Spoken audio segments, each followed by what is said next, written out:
Alaska's Kenai Peninsula is one of the most scenically beautiful places on Earth.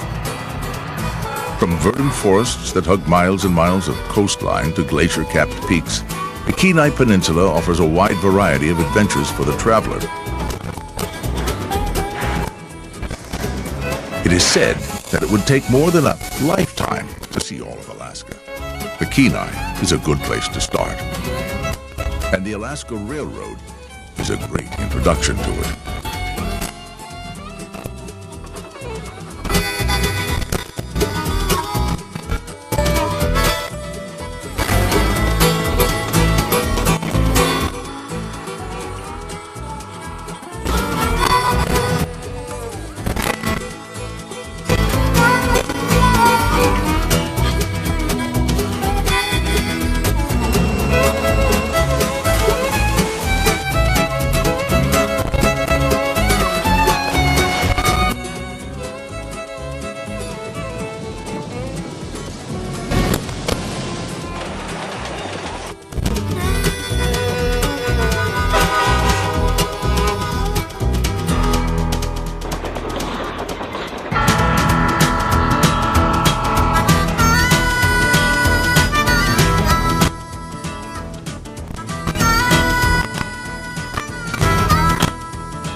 In the land of adventurers, Kim and Roy Corral and their children Hannah and Ben are in a class of their own.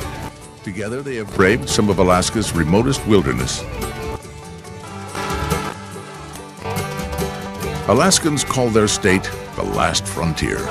Everyone who's been here has their favorite Alaska place and story. Today's rail journey is high on everyone's list. It takes us through a part of the state that can only be seen from the train. The pride of the railroad's passenger service. The tour guides provide information and commentary on the routes and sites. Would you like another set, or you want to share them? We'll just share them. Okay. They're students at the top of their class who are chosen through a highly competitive process.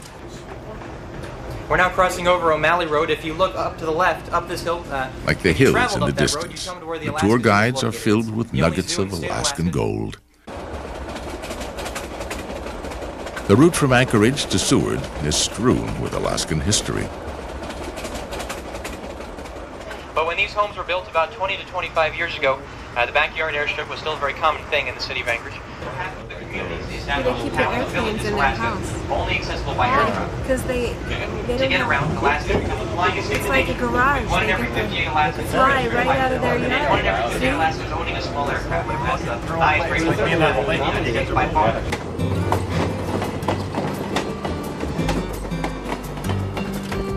Today's journey will be a mild adventure by the Corral standards, but it will give them a leisurely look at a part of the state that even these veteran backcountry travelers have never seen.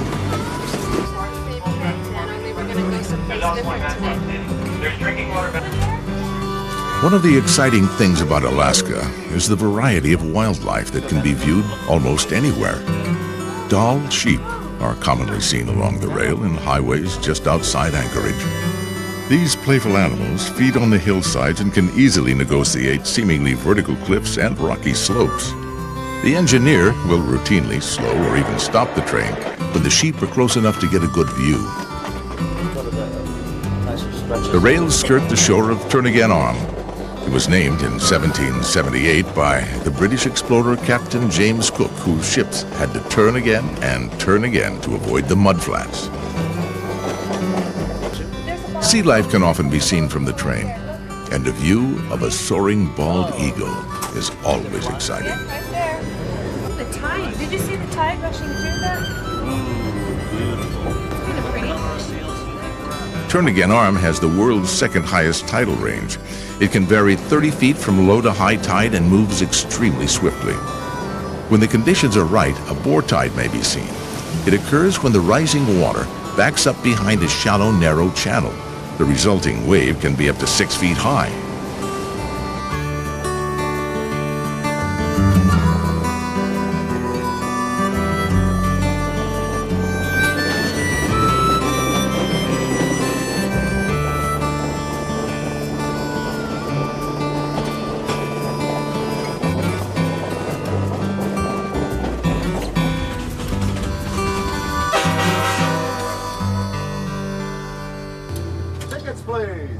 Harry Ross is el numero uno, the senior conductor on the Alaskan Railroad.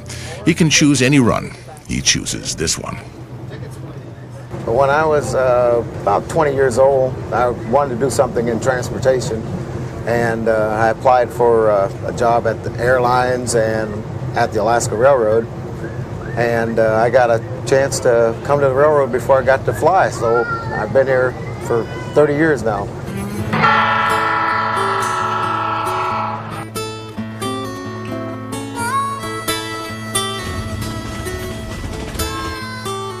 I like showing the state off. It's a beautiful place. People don't really realize what they're missing by not coming to visit. We see quite a bit of wildlife. We see bear. Around springtime, we see a lot of foxes and wolverines and wolves. And this time of year, during the summer, during the tourist season, we see a heck of a lot of moose out there. Hello, ladies and gentlemen. My name is Bill. I'm one of the other tour guides on the train today. I'll be helping Alex give commentary. Well, the tour guide program, this started back in probably about 1985. The tour guides, they come out of high school and they all apply for these different jobs. And they go through a class that lasts about 4 months. And they learn all these different aspects about Alaska. And we put these tour guides on our trains, and they learn the different scenery parts along the way, and then they relay all that information to the passengers and answer questions that are asked them, and it's just a wonderful program. Yeah, it's nothing more beautiful than the scenery up here in Alaska. So, you know, we see something different every day, and it's just beautiful. The mountains and sea in this area are part of the Chugach State Park. It's the largest state park in our nation, and it covers about 500,000 acres. It's Anchorage's backyard wilderness with a number of hiking trails up into the mountains.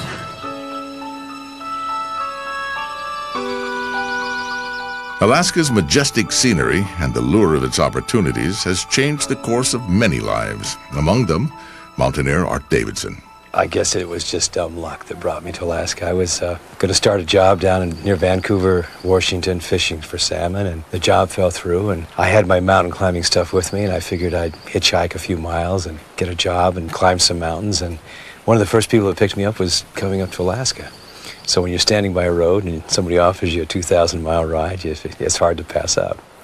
So we came on up the highway, and you know, the darndest thing happened. We crossed the Canadian border and started driving into Alaska, and I had this. I just had this inner feeling that I was coming home. I hadn't intended to come here. I'd never really thought about Alaska, but you just drive along. You've got these big valleys. You know, they stretch out forever, and mountain ranges and glaciers tumbling down, and sometimes you see eagles flying around and out there in the trees, and for me, the kind of things that I just loved.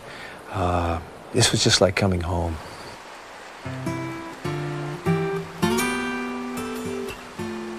For me, there was never a question of just visiting and leaving. I know a lot of people come up here and they enjoy our state, they see the animals. But for me, it was this feeling of just belonging to the land and the country. And the longer I stayed, like a lot of my friends, there's something that just grabs a hold of you. Part of it's the seasons, part of it's the land, part of it's just being able to get out in the country. Being in this beautiful grove of trees reminds me, a few years ago, I read in the morning paper that they were going to cut all the trees down in this little valley south of Anchorage. So I called a few friends, and we raised a little protest. You know, there weren't any conservation organizations, and there weren't any state parks or anything, but we just felt that these special places had to be saved, you know, so that kids could always go out and hike, and families could go out, and we'd have these beautiful mountains near Anchorage. So we persuaded them to stop the logging, and then we took the next step and said, well, we ought to have a state park here. And so we got out some maps and taped them together, and took a magic marker, and several of us just started including this valley and that mountain and all the special places that we knew from hiking and climbing. And we took it to the legislature, and kind of to our surprise, they created a state park, and it turned out to be the largest one in the country. But it meant a lot to us because we know now that a lot of these special places, streams, these forests, these trees, a lot of the places where the moose, sheep go, they're going to be here. They'll be here for our kids and for all time. Some of us live in towns and cities up here, but you know, some of the people live along the railroad, and it's really their lifeline.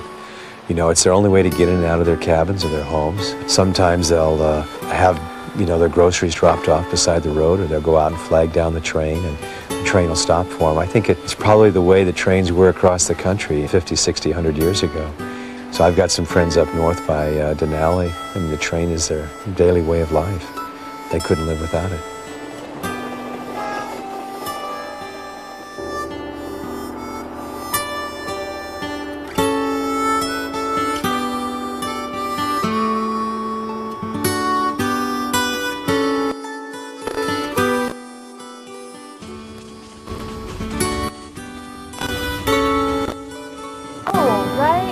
Right over there. See that spot flickering? And then That's beautiful. Look at that. Oh, man. And it's nest right there.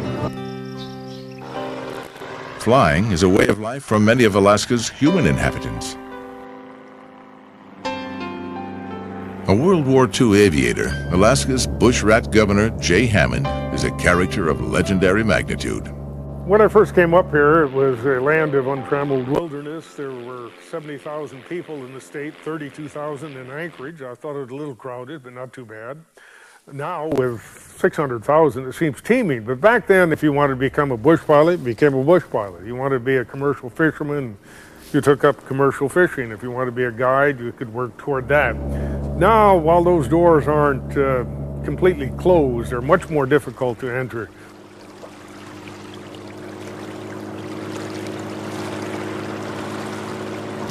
The beauty of the mountains and the lakes and the vast expanses themselves, unique species of game, unique species of fish, and I think Alaskan people are a unique breed unto themselves. Being Alaskan is in the eye of the beholder. Some would think it was a rugged individualist that lived off the land, quote unquote, and yet living off the land gets tedious after a while. That land don't taste so good, according to one old-timer friend of mine. So while they have a romanticized vision of themselves as being hardy Alaskans, most of us are not. We live in a rather civilized manner, and while we like to have folk from elsewhere think that we're in a unique breed, we're really pretty much like everybody else. Here in Alaska, you can live your own lifestyle without feeling you have to conform. And I think this inclines folks to reach for stars they otherwise might never have even observed.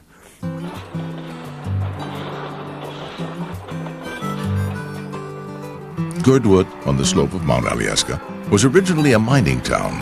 It's now home of the luxurious Alyeska ski resort.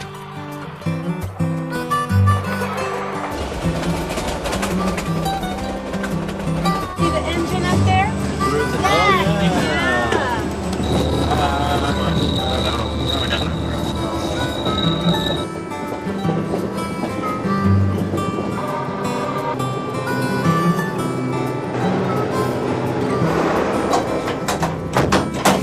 It'll take us 6.5 minutes, and we'll travel just a little less than a mile on the cable. And keep your eyes out because we are spotting black bears and brown bears and moose. They are out there. And I just saw a bald eagle up in the trees too, so I'll kind of let you know where we've been seeing these animals. Well, we're here right now at Alyeska Resort, which is about 40 miles south of Anchorage and is the largest year-round resort that we have in Alaska. We got a beautiful tramway. It's a 60-passenger tram that rises over 2,000 foot above the valley floor to the top. That is one of our major attractions, both summer and winter, for the skiers as well as for the tourists and sightseers in the summertime. Nearby we have the beautiful moose meadow for cross-country skiing, for dog mushing. Also, right within 5 minutes from here, we have the Girdwood Airport. From there, you can go flight seeing in the surrounding areas. Some most spectacular country in the Prince William Sound, over glaciers, over fjords, see the wildlife both in the mountains as well as in the ocean. If you stay here at the hotel and you want to have some outdoor excursions or fishing expeditions, we can arrange it right here through our concierge desk. We always like to share our fishing stories and maybe exaggerate a little bit, and we don't necessarily always tell our secret fishing holes, but I think we would try to give them some good honest tips, because we are happy if the guest catches a fish, then he's a satisfied guest. What time does it get dark? It gets sort of dusky around 1 in the morning now, something like that. We have one of the finest dining rooms up on top, the Seven Glacier Restaurant. Seven Glaciers Restaurant is up the stairs and through the door. It's something we really hope to give our guests a quality experience where they not only enjoy the hotel accommodations and its facilities, but in an environment where they feel really truly welcome, really truly feel a home away from home.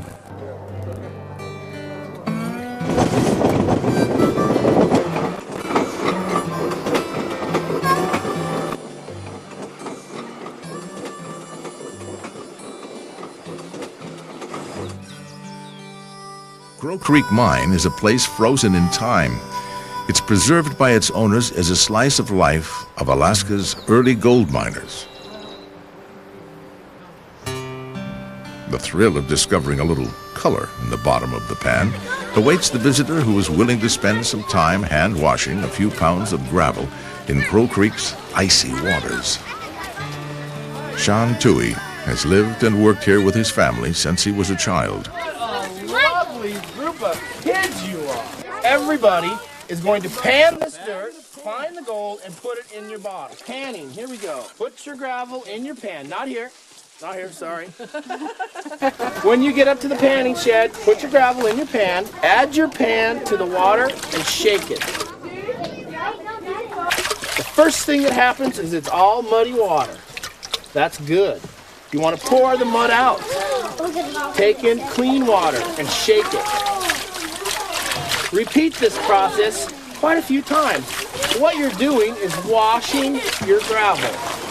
Remember, the dirt goes out with the water. The gravel and the rocks stay in the pan. Turn it over and swirl it. The water washes the light material off the top. Anything heavy is going to sit here, which is or was the lowest part of the pan. I see some. Okay? That is what it looks like when it comes out of the ground. Awesome. That is pure, natural Alaskan gold.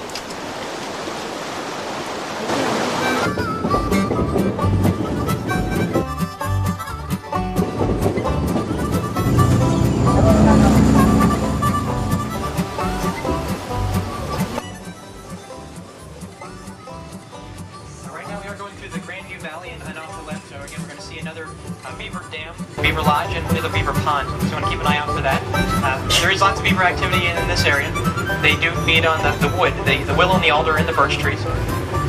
And in the summertime, they're very busy building up their dams and their lodges and building a winter food cache. It's pretty simple on the outside, with just a pile of sticks or dirt. It's actually a two-story dwelling, with the bottom story where they eat and dry off, and the top story where they sleep and play cards.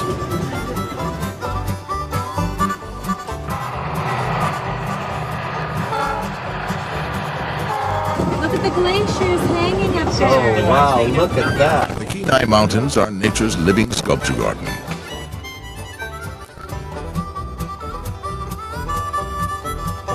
The land, shaped by glaciers, is still being ground and pushed by massive sheets of ice. Ancient accumulations of snowfall have been transformed to ice so dense that it is like rock.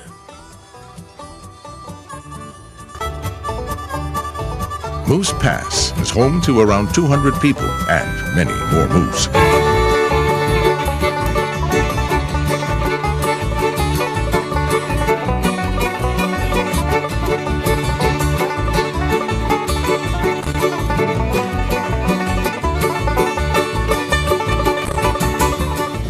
Ed Estes and his water-powered sharpening stone are Moose Pass icons. Moose Pass is a peaceful little town if you got an axe to grind here. Many people don't realize what that means. It means if you got a chip on your shoulder, knock it off here, don't come down. The Summer Festival is a fun family affair for people from all over the region. The next generation. She's my little granddaughter. I was just 6 years old when they come up here. I was born in 1911, come up here in 17. And when your mother's got a hold of your hand, you go over a bluff that she goes over, you know. So that's the way I got up here.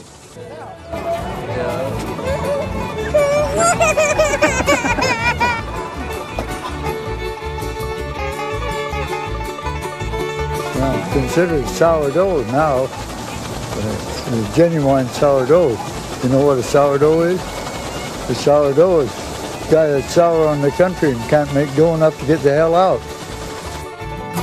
With his family gathered around him, Ed Estes got out, peacefully, on September 5th, 1996. He will be fondly remembered by those who ground their axes at his wheel or across the counter of his general store.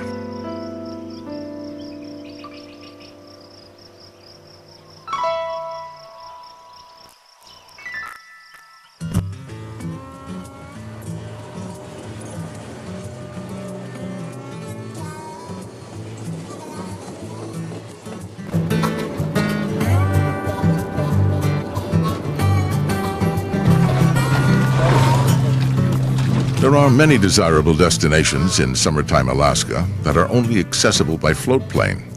Internationally known for fabulous fishing and fine food, River Song Lodge is one of those distinctive places. Carl, yeah, good to see you. Good to see you. Thank you. I'm aboard here. There's a fish on. Doggone it.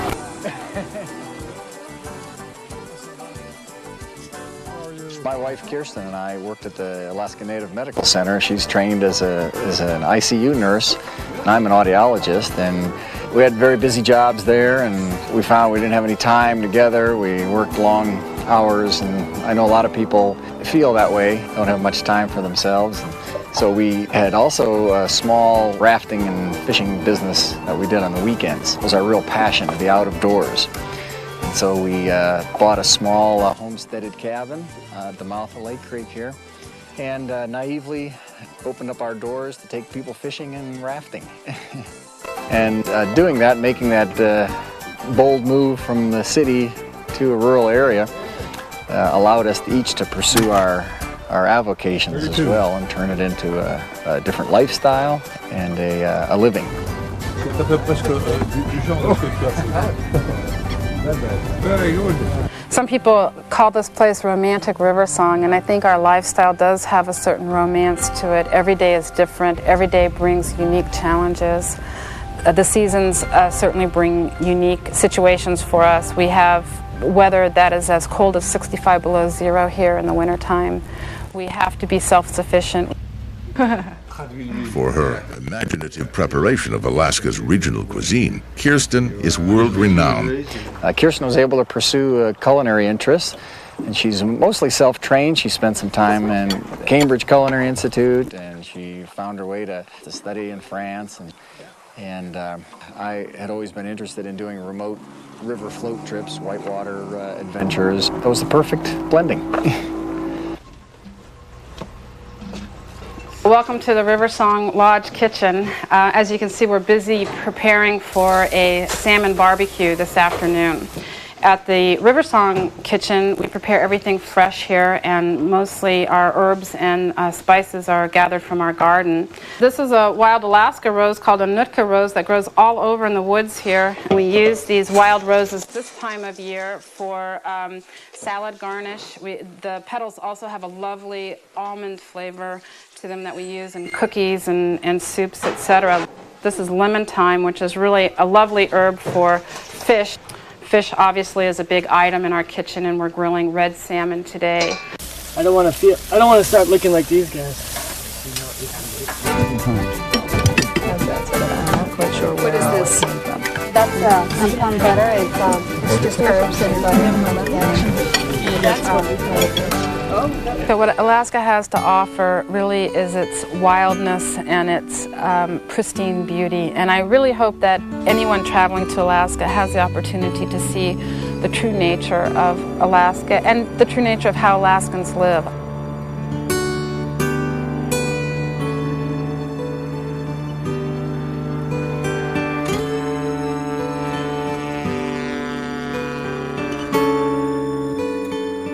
To be truly seen, Alaska should be viewed from the eagle's perspective. From his base on Upper Trail Lake, Vern Kingsford of Scenic Mountain Air offers an unparalleled flight-seeing experience.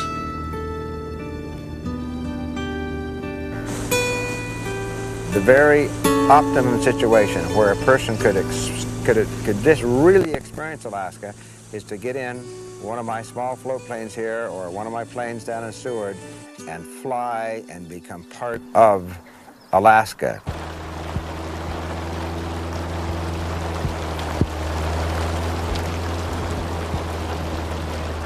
The flight seeing experience, and I'm getting this from the passengers we carry. We've carried over 2,000 passengers the last 3 or 4 years here in Moose Pass. And when they get out, they're just overwhelmed. Oh, fabulous, fantastic. I highly recommend it. Huge. Words can't describe it, and pictures I don't think that can describe it.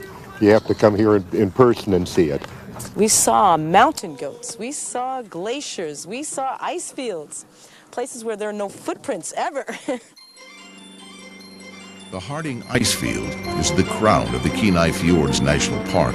More than 30 named glaciers are within its 700 square mile area.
That glacier, man.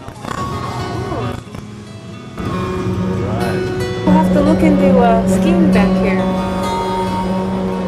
Yeah, I think. I wonder if this train runs during the winter time. I think it does, doesn't it? Yeah. I wonder if there's a lake at the base of that cliff.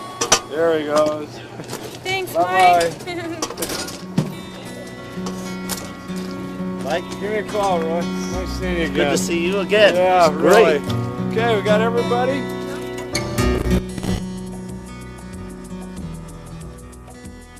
It was their mutual love of outdoor adventures that brought Kim and Roy Corral together. For a number of years, Roy was the photo editor of Alaska Magazine. Kim has written, and Roy has photographed and written numerous articles on life in Alaska's wilderness. Daughter Hannah is co-author of their book, My Denali. She colorfully recounts their family experiences camping in and wandering the wilds of Denali National Park. Today's journey has brought them to Kenai Fjords National Park and the foot of Exit Glacier, one of the 33 named glaciers of the vast Harding ice field.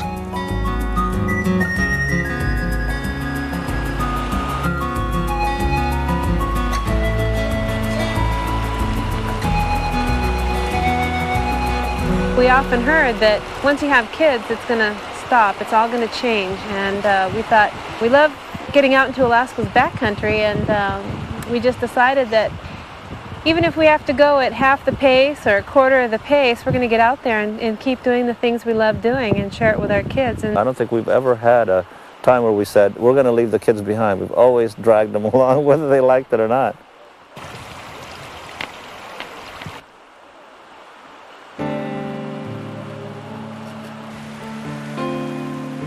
do you notice how the temperature kind of drops right here? It's a little cooler right beside the glacier. Yeah. Can you feel it? Yeah, there's a lot of temperature changes right here. Yeah. Ice cracked. Gets smushed. We heard it crack earlier. See, this is the one that we heard earlier that fell off, I think. Getting cooled off. The ice cave's under there. That's pretty dangerous. They don't want people to climb under there.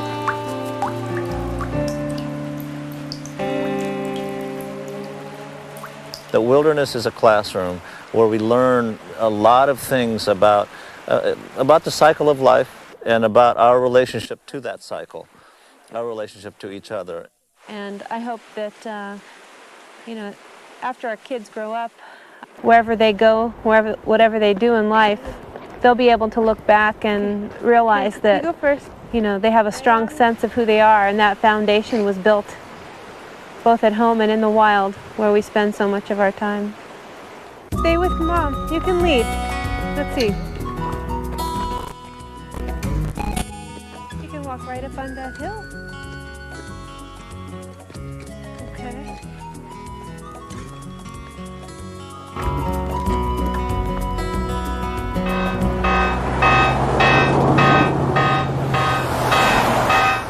The train ride was excellent. It was a great way to see Alaska's backcountry and get out and watch some wildlife, and a very pleasant day out there.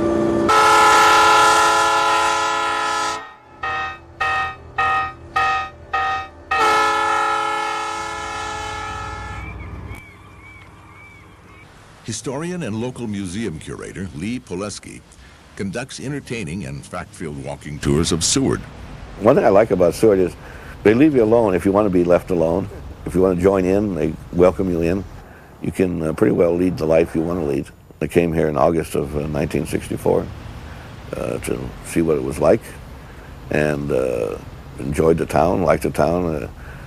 And 1 year went into another and another and another. Just kept staying. It's going to be 32 years now in August. Located on ice-free Resurrection Bay, Seward was founded in 1903 as the ocean terminus of the Alaska Central Railway. Seward was literally the gateway to Alaska. If you came to Alaska in the 20s and the 30s, you came to Seward. You came by boat, the boats docked at Seward, and you took the railroad north. The construction of the Alaska Railroad was a monumental undertaking. Engineering problems abounded. 2 privately funded companies went bankrupt before the government stepped in to complete the route at a cost of nearly $60 million. The Alaska Railroad was started in 1915 and completed in 1923. And President Harding came to Alaska to drive the Golden Spike, symbolizing the completion of the construction. And he landed here in Seward. And the mayor at that time felt that this would probably be the only time the children in the town would ever see a president. And so they had a special reception where the president met every kid in town. There was a little glitch in the schedule, and they had a whole extra day. And so the mayor, who at the time was L.B. Ray, approached the president and said, what would you like us to do? Would you like a banquet? Would you like a parade? What would you like? And President Harding said, I would just like a day of peace. If you could just, let me walk around, enjoy the city. And so the mayor that night sent word out, there was about 400 people in town at that time, not to bother the president the next day. If he talked to you, talk to him, but don't come up and talk about territorial politics or anything, or national politics. Just sort of leave the guy alone. And so the next day, the president, all by himself, walked around town, walked up to Main Street, went into the barbershop, got a haircut, went into a hardware store, talked to people, talked to kids, leaned on the fence, talked to some people doing their gardening, and in general just had a nice, pleasant day talking to the people of Seward. Brown Hawkins store over there is the oldest continuously operated store in Seward. Hawkins was in the original landing party on August 28, 1903. They operated a general store, sold about everything. They also had a bank in the store.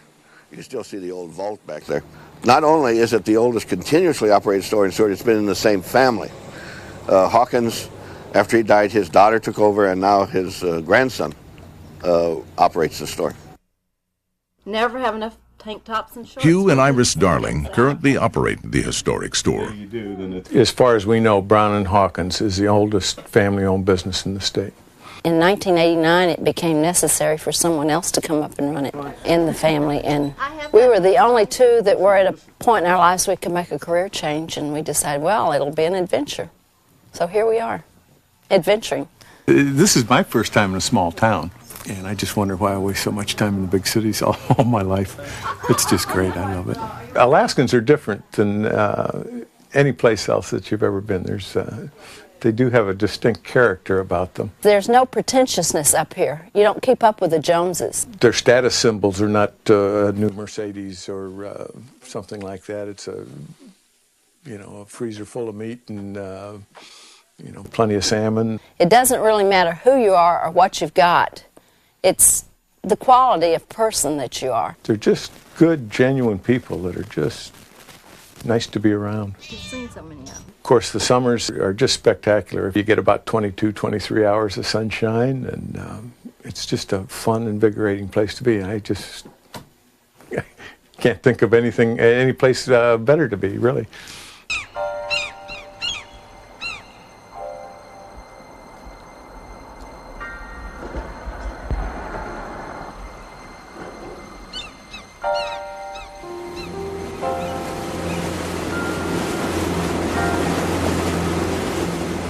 Entrepreneur Tom Tugas operates Kenai Fjords Tours with a personal touch, born of years of experience in the tourism industry. I often say that Alaska is the Disneyland for adults, except generally there aren't the lines. You're able to see amazing things up close. You're able to make your choices. You're able to get to the wilderness fairly quickly. You can either be in places where there's concentrations of other people, or you can be off by yourself.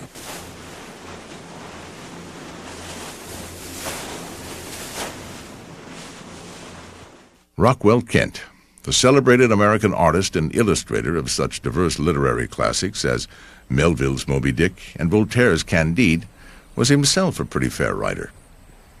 For 7 months in the latter part of 1918 and the early part of 1919, Kent and his 9-year-old son lived on a small island in Resurrection Bay near Seward, Alaska.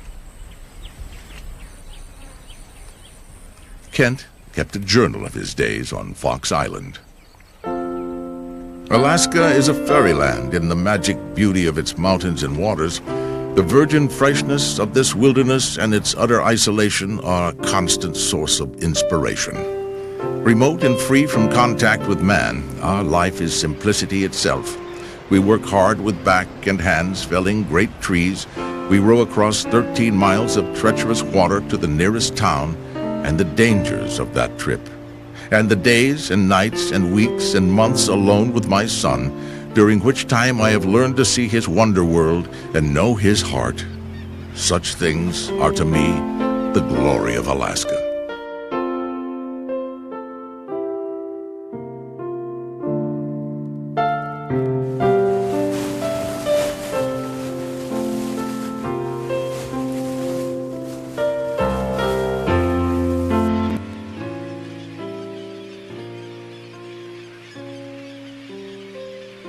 We had an opportunity to acquire the land on Fox Island, and we're able to find a spot that's magnificently situated for a wilderness lodge. And I find that every day customers have the same experience. They walk up the ramp, they look at the cove, they go a little further, and they look at the lake, and they all go, wow, this is what I was looking for in Alaska. Dennis and Susan Swiderski are the hosts of the idyllic Fox Island Lodge. Hello.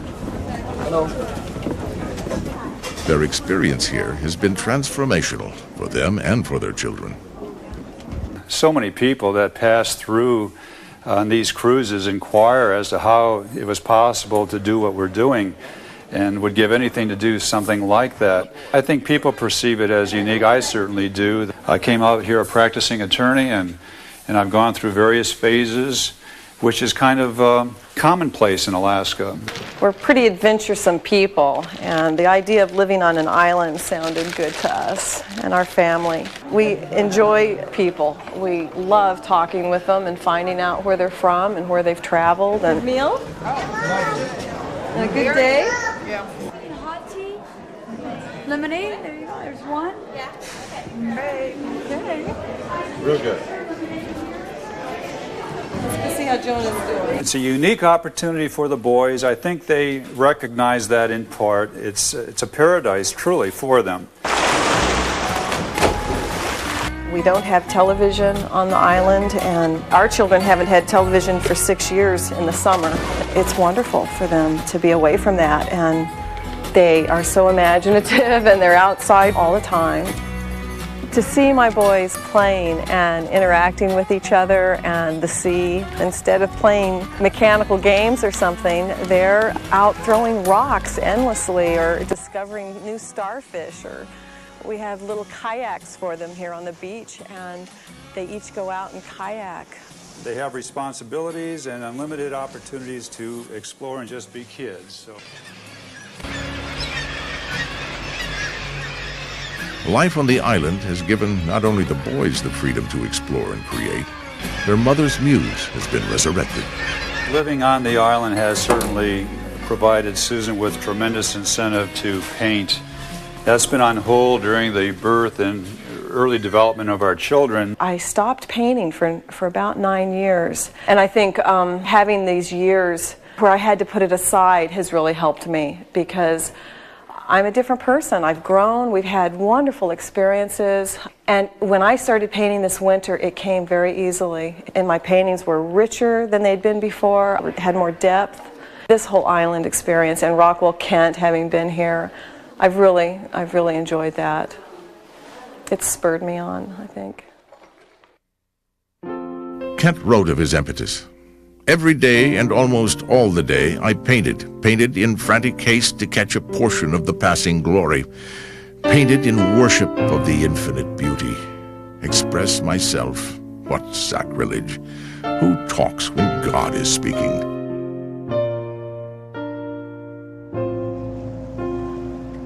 Of life on Fox Island, Kent wrote, "Here we have found ourselves, for the wilderness is nothing else.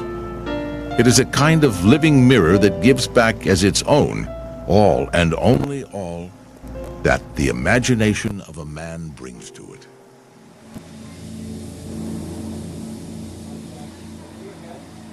Welcome today aboard the Kenai Star on Major Marine Tours out to Kenai Fjords National Park. My name is Ricky Geese. I'm the park ranger. We'll be on board today providing the interpretation. Interpretive rangers are well versed in the natural history, geology, and lore of the park. The Alaska flag was designed here in Seward, and it shows how to find north. It's the North Star and the Big Dipper. And the two stars of the Big Dipper point to the North Star.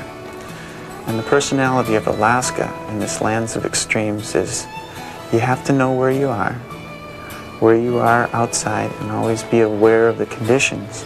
And living in that environment, it gives people a sense of who they are.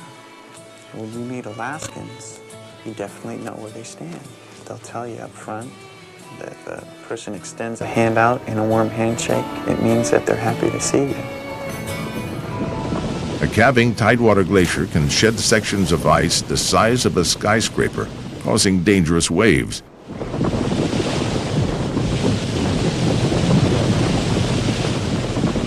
These fjord glaciers have nearly vertical faces and can be over 1,000 feet high. Fjord is a Norwegian term, and it means a bay that's been carved out by a glacier, and that glacier has receded, and that bay then is now filled in with seawater. Fjords are deep water. This is the deepest water along the coastline here. Resurrection Bay is 1,000 feet deep, and as you extend out into the Gulf of Alaska, the ocean floor actually rises. So the glacier has carved out the bottoms and deepened these bays out.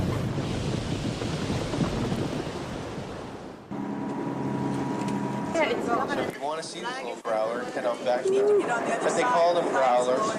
But these icebergs that you see out here, they're icebergs because of the size that they are. Now, this little ice chunk in the back of the boat. And as it generally works out, just about the time we're leaving the glacier is just about the time half the face falls in. So you folks might want to keep one eye out behind us here, watching the glacier. The other eye out in front of us, watching for any more whales we might come across.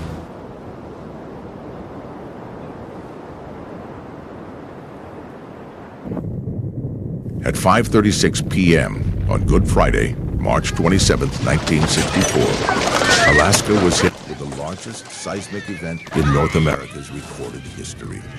An earthquake that measured 9.2 on the revised Richter scale devastated the landscape.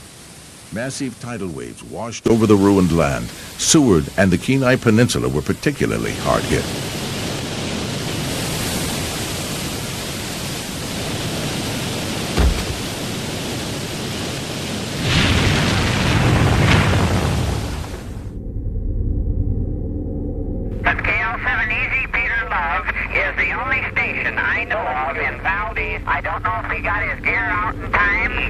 I presume you can hear me. Is there any indication or sign of fire at Seward?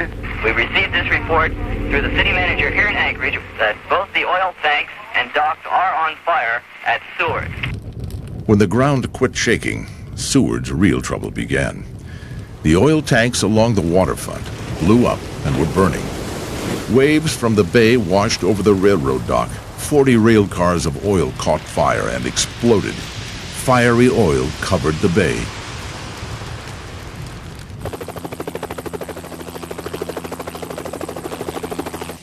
When we had the big earthquake, the rail yard was built on the fine alluvial sediments right next to the beachfront, and all that liquefied. And when this whole area dropped about 6 feet, the railroad dropped into the ocean. And that's living here in Alaska. We have these catastrophic extreme events that happen here. Life changes after that extreme event, and it's not the same. The railroad never rebuilt itself here. It took such a blow. If you go walking the beach fronts of Seward, you'll find twisted railroad ties. And so when the boats leave this harbor here, it's bittersweet in some respects. The harbor wasn't here previous to the earthquake, but underneath of us, there are railroad cars that were lost during the earthquake. So you're sort of leaving the harbor, but you're going over a rail car cemetery.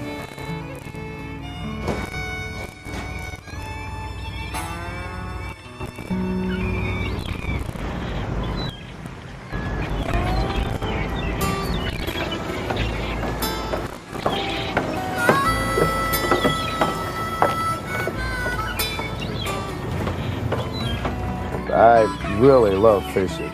And as you can tell, I'm on my favorite fishing pal.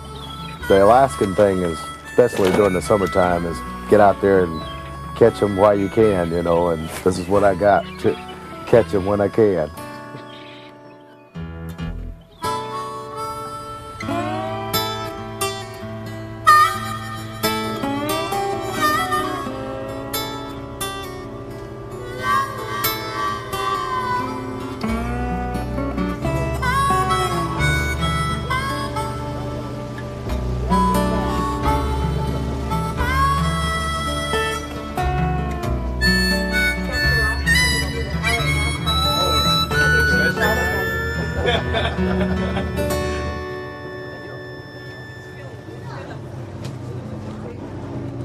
Thank you guys. I'm going to do a special song for you right now. In his younger days, Harry left Alaska briefly to try out his act in the LA club scene. The rhythm of the railroad and the call of the wild brought him back home. Singing conductor from the Alaska Railway, Mr. Harry Ross.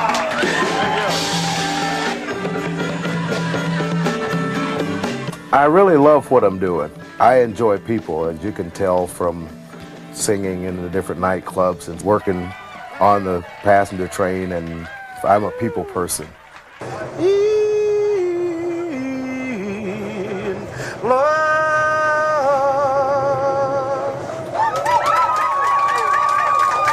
Thank you.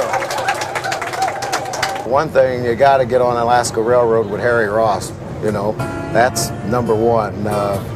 You got to get your fishing pole out and you got to go fishing and you got to go and see the scenery here. It's very beautiful. I've been to a lot of places in my life and I've never seen the scenery like we've got here. Alaska has a way of getting under your skin and in your blood. The next time you're lying sleeplessly and hear the sound of a distant train, remember these words by Robert Service. They have cradled you in custom, they have primed you with their preaching, they have soaked you in convention through and through. They have put you in a showcase, you're a credit to their teaching. But can't you hear the wild? It's calling you. Let us probe the silent places, let's see what luck betides us. Let us journey to a lonely land, I know. There's a whisper on the night wind, there's a star agleam to guide us, and the wild is calling, calling, let us go.